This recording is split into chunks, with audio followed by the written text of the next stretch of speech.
Welcome to Tech Talk, Episode 5.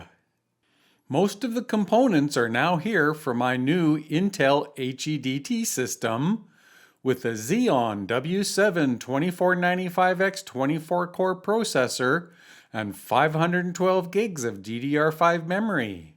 I will be creating a computer assembly video for the channel so that you can see what it has for parts. When I have the system assembled, I will update the website services page with new services offerings. To start this show, I will answer a basic question that I get often. What is a height map? A height map is essentially just a rows by columns rectangular area of bitmap style data, where each XY pixel is the elevation height. The greater the pixel's numeric value, the higher the elevation.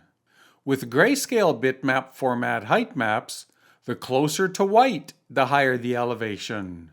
Height maps can essentially be anywhere in dimensions from 1 by 1 pixels to 1 million by 1 million pixels or more. A large height map dimensional size does not typically equal higher resolution detail. It often means a larger area in meters or kilometers or miles. So, for example, a 1024 height map would be 1/2 of the terrain area of a 2048 height map, or 1 kilometer versus 2 kilometers.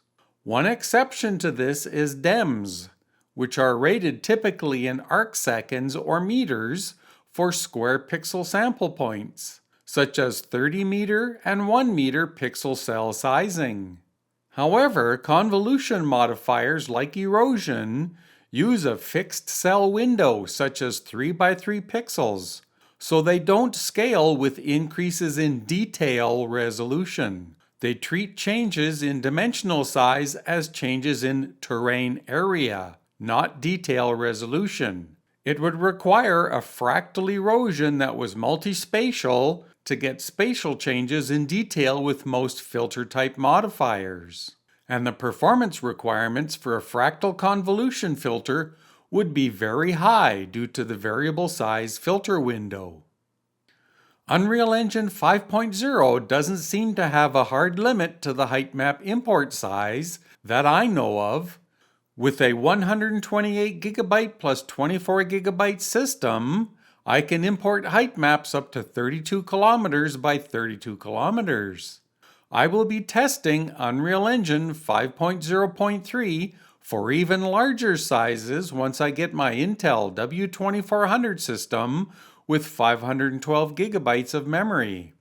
Unreal Engine 5.1 and later has a hard limit of a 16384 by 16384 maximum height map size. Otherwise, a getMax 2D texture error occurs. Epic needs to fix this. It's possible that their current algorithm is fixed at this maximum size, as they don't need larger areas for games like Fortnite. My plans with my new Intel W2400 512 GB computer system is to see if 5.0.3 can import even larger than 32 kilometers. It should do up to 64 kilometers with 512 gigs plus 24 gigs. 512 gigs is 4 times the amount of RAM memory as 128 gigs, which would result in 4 times the area of 32 kilometers by 32 kilometers, which is 64 kilometers by 64 kilometers. In case anyone was wondering, my YouTube ad revenue is 0.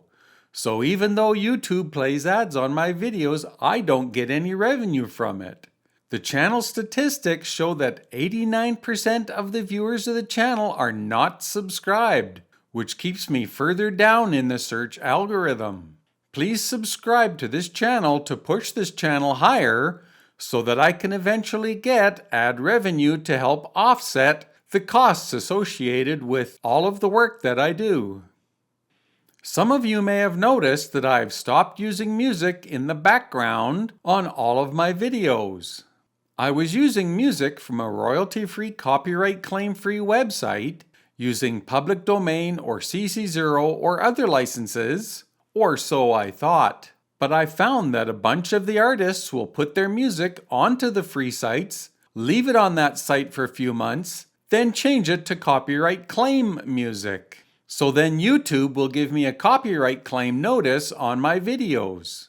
I won't name the artists. It was a few of the same ones hit me for all of their songs that I used. But I would recommend that YouTube users stop using music from these sites like Free Stock Music. I feel it's really dirty to force YouTube content creators to have to strip the copyrighted music from their videos and re-upload, or to have to pay for copyright claim notices. The music creator that places a copyright claim against your video will get the ad revenue from that video. This is really dirty of them to do a bait and switch like that. That wraps up this episode. You have been watching Tech Talk with Demenzun Media. Please consider subscribing to the channel to help me in the YouTube algorithm.